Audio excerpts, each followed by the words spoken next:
Hello বন্ধুরা, welcome to my channel Rahul সাইজ এডুকেশনে।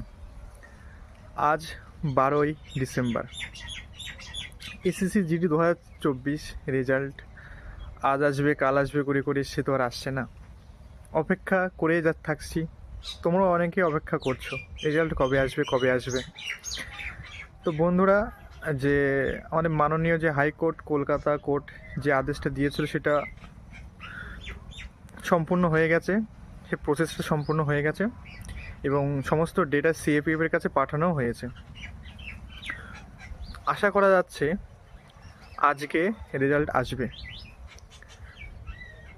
এমনি বলছি না, যেটা ডিপার্টমেন্টাল অর্থাৎ ইন্টারনাল যে লেটার হয়ে থাকে ওদের, তার থেকে জানা গেছে যে সমস্ত কিছুই রেডি এবং সমস্ত ডাটা এবং যারা যারা সিলেক্ট হয়েছে তাদের সমস্ত ডাটা যে